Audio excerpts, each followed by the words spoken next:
absolutely amazing. What a milestone in your life. Nelson Mandela once said that education is the most powerful weapon that we have to change the world, and I hope each one of you feel powerful today.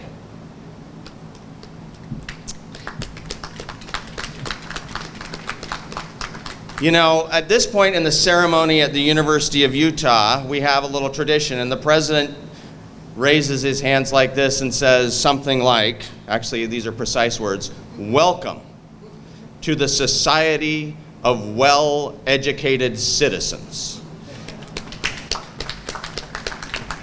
Now, being a well-educated citizen can certainly bring the power that Nelson Mandela refers to, but it also brings intense responsibility. And it is those responsibilities that I would like to talk to you a little bit about today. I will talk about three. The first responsibility is the responsibility to be grateful. Grateful for your position in life. You know, only 6.7% of the individuals on our planet receive a college degree, and now you have master's degrees. So you are rare and you are special. There are many people that probably sacrificed to get you where you are today. So could I ask the graduating class something? Would you please stand up and give a standing ovation to those of you that helped you today?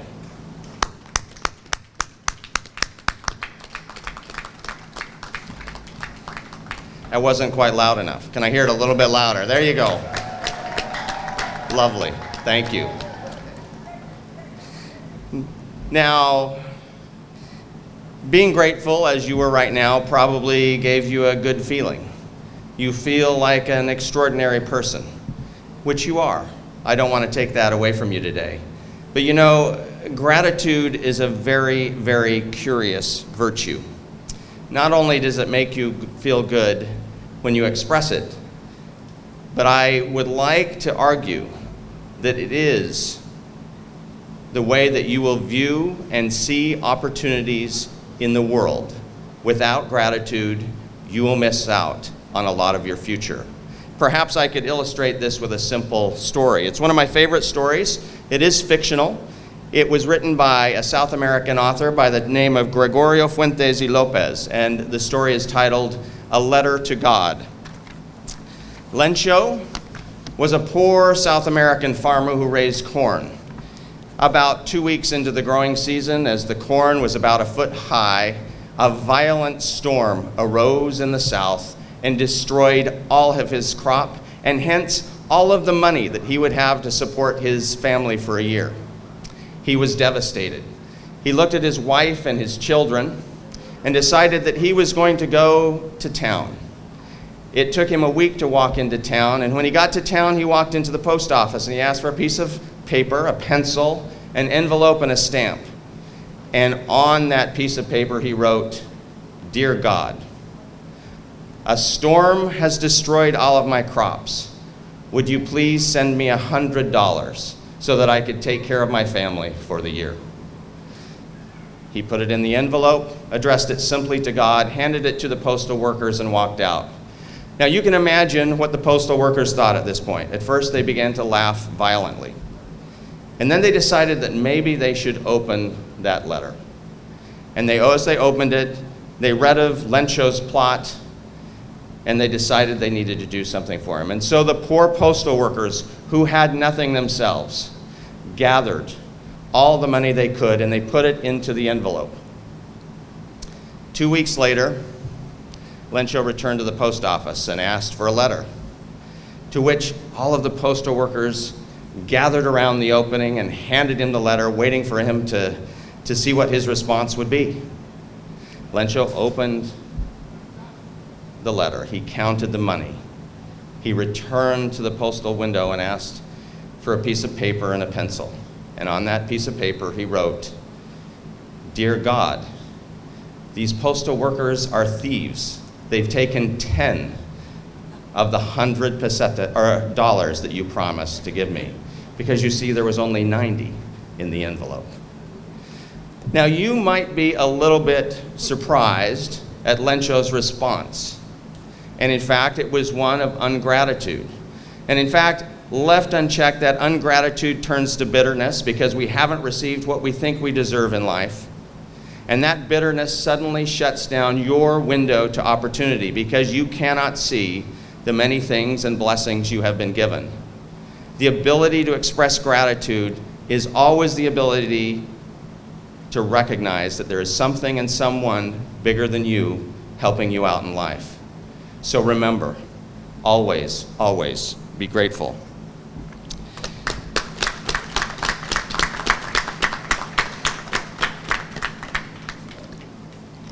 The second responsibility of educated citizens is the responsibility to serve. Each of you has a remarkable technical set of skills and knowledge that will allow you to be employed.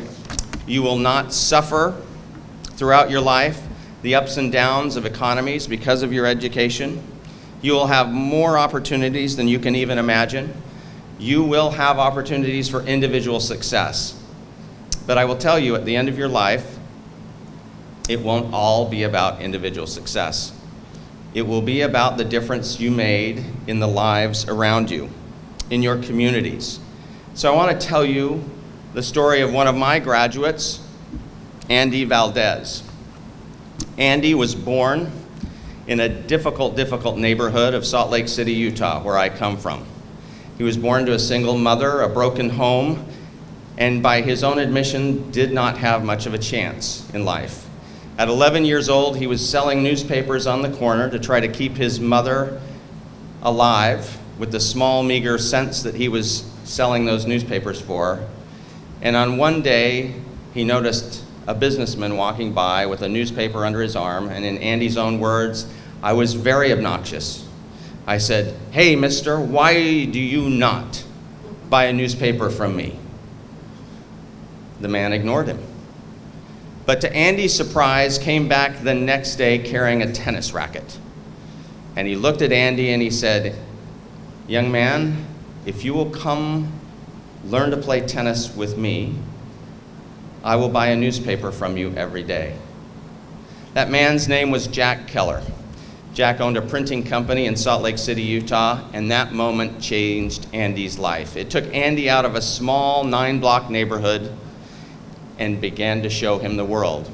Jack taught Andy tennis, and then Jack taught Andy about education and challenged Andy to learn to be a good enough tennis player so that he could play tennis at an American university. And Andy did. He received scholarships to 3 and chose to play at the University of Utah. Andy graduated with a degree. Andy then went to law school. Andy was such a good lawyer that he became one of the most powerful judges in Salt Lake City, Utah, but Andy never forgot where he came from. He saw 11-year-old Andy in every single person that came into his courtroom. One day he had to convict a young 12-year-old boy because he had been illegally holding a gun. After convicting that young man, he walked into his jail cell, and there he saw a young man in chains. And Andy looked at him and said, Why do you think you have to have a gun?" And the young man said, "Because it's power. It's what makes me great." Then Andy asked the jailer to come in and take off his handcuffs and to have the young man sit down next to him. And then he looked at the young man and he said, "That is power. Freedom is power." Then Andy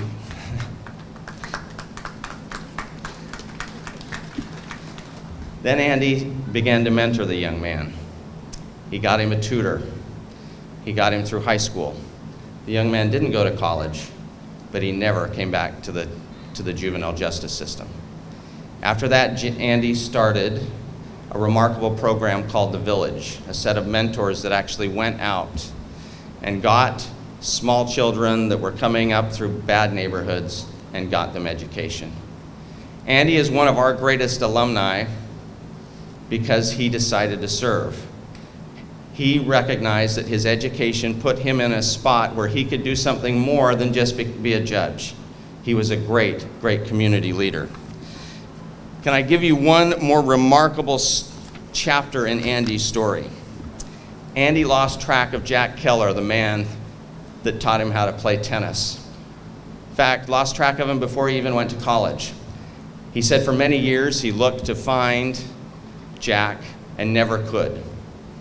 One day in a local supermarket, Andy walked in, looked to the side, and noticed there were two police officers and the store manager trying to help an old, disoriented, and sick man.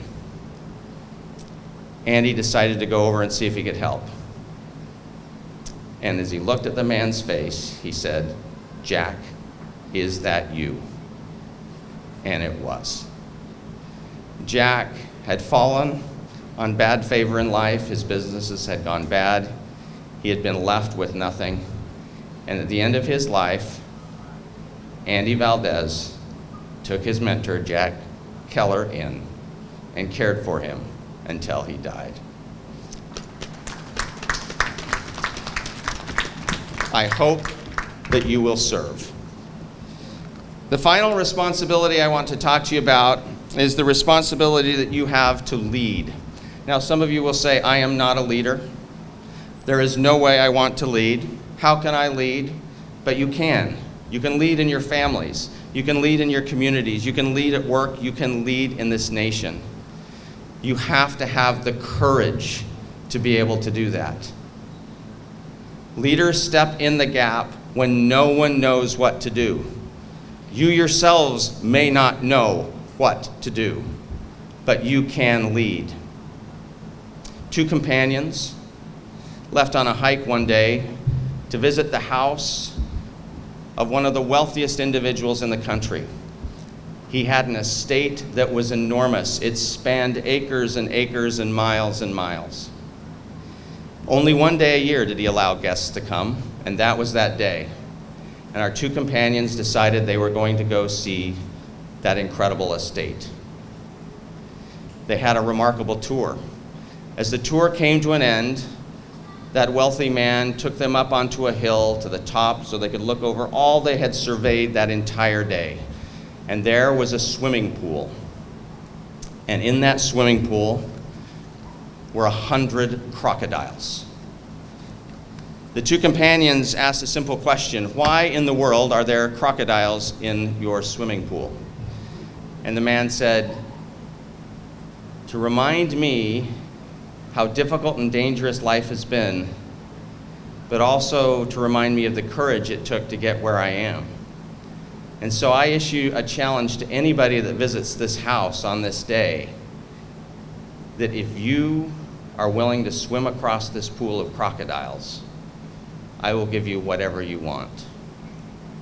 Now everyone laughed and began to walk out of the estate. And suddenly there was a splash. And they turned around and saw these two young companions swimming for their lives. It was several moments of desperation until they made it to the end, and they climbed out. The wealthy man ran up, relieved that they were safe, and said, "What do you want? Anything I have is yours." And the one young companion said, "What I want is to know who pushed me into the swimming pool." You know what? Sometimes you will not think you have the courage to swim. Today, we push you into the swimming pool. Please don't be afraid. The future of the world depends on you. The future of this country depends on you. The future of your families depends on you. May I end?